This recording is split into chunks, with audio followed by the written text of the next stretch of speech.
कधी कधी ना एखाद्याला केलेला शेवटचा गुड बाय किंवा सेंड ऑफ जितका हर्टफुल नसतो ना, त्याच्यापेक्षा जास्त हर्टफुल वाटतात त्या मेमोरीज, त्या आठवणी ज्या आपण एकत्र घालवल्या होत्या, असं मी का म्हणते. माझ्या ऑफिसमध्ये एक ज्युनियर होता, ऋषिकेश होता. यासाठी म्हणते कारण की आज त्याच्या ऑफिसमध्ये लास्ट डे होता, शेवटचा दिवस होता.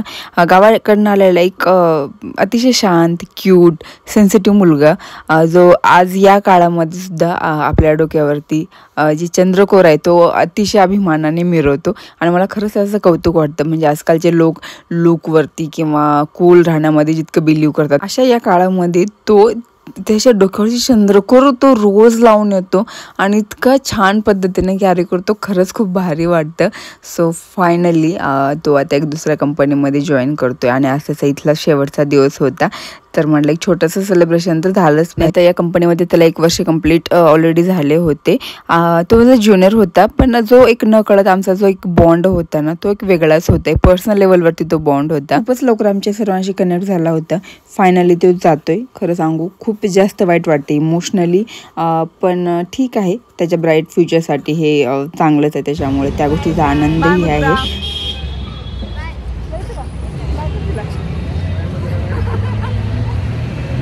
Hello guys, good evening. Actually good evening नाही आहे, तर रात्रीचे लिटरली 10 वाजलेत आता. यस, तर काल ना घरी पुष्पते आल्या होत्या आणि असंच आम्ही गप्पा मारत बसलो होतो. पुष्पते, वैशू, ऐशू सर्वजण आले होते आणि मग झोपायला मला 1-1:30 वाजले. सकाळी मी उठले होते 6-6 वाजता, कारण मला स्वयंपाक वगैरे करायचं होतं आणि ते करून ऑफिसला जायचं होतं. सो बिलकुल झोप झाली नव्हती आणि त्याच्यामुळं खूप असं डोकं वगैरे दुखत होतं. तर मग दुपारी मस्त आम्ही जेवण वगैरे करून आल्यानंतर मी अशी छान झोपून गेले. डायरेक्ट 8:30-9 वाजता मला जाग आली. ती माझ्या चुलत बहिणीचा फोन आला होता म्हणून. आणि त्याच्यानंतर मग पिल्लूला थोडंसं व्हिडिओ कॉल वगैरे केला, त्याच्याशी बोलले, पुष्पतेला वगैरे बोलले आणि जस्ट आता उठली होती. आणि मला ना तर रोहितची पत्रिका भेटली, लग्नपत्रिका. म्हणलं तुम्हाला दाखवावं. आता रोहित सर्वांना माहिती आहे, कारण की जे पण माझे ब्लॉग बघतात ते मोस्टली केदारपूर, हलगरा या साईडचेच बघतात. सो त्यांना माहितीच असेल. तर मला भेटली होती रोहितची लग्नपत्रिका आणि मी तुम्हाला ते दाखवणार आहे. खूपच क्यूट आहे, मला खूप आवडली. खूपच अशी क्लासिक आणि एस्थेटिक वाटत होती. सो चला बघूयात.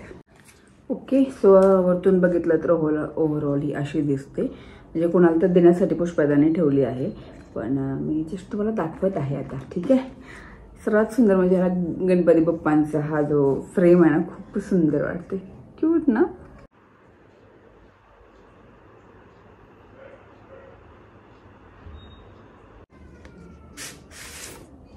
वाव, खरंच सुंदर आहे. मला खरंच आवडली. म्हणजे मी बघितले ना, मला खूप क्यूट वाटतं. सो बाकी तर आतमध्ये ॲज युजल माहितीच आपल्याला कसं असतं. मला फक्त हे दाखवायचं होतं फ्रेम. चलो बाय.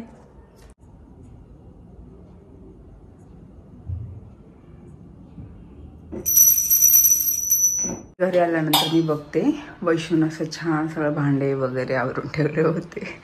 थँक्यू वैशू.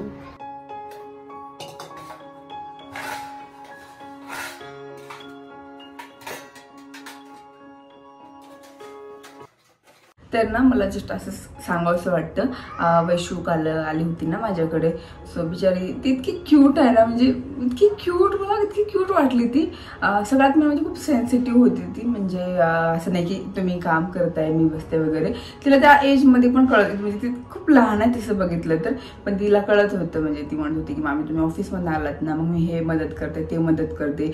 मग मी किचनमध्ये काय करत होते तर ती थांबली होती, बोलत वगैरे होती. सो किती क्यूट नाही, मला खूप छान वाटलं.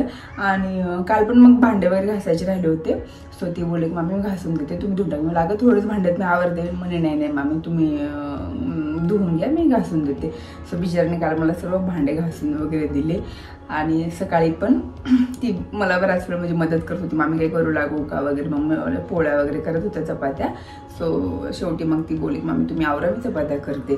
बाकी अर्ध्या चपात्या तीच केली, ती आणि आयशू पण होती सोबत. आणि दुसरी महत्त्वाची गोष्ट, जेवण केल्यानंतर मी तुला सांगितलं होतं की भांडे वगैरे नको घासू. मी तुला फोन पण करून सांगितलं होतं की वैशू फक्त जेवण कर, भांडे वगैरे नको घासू, काहीच नको करू.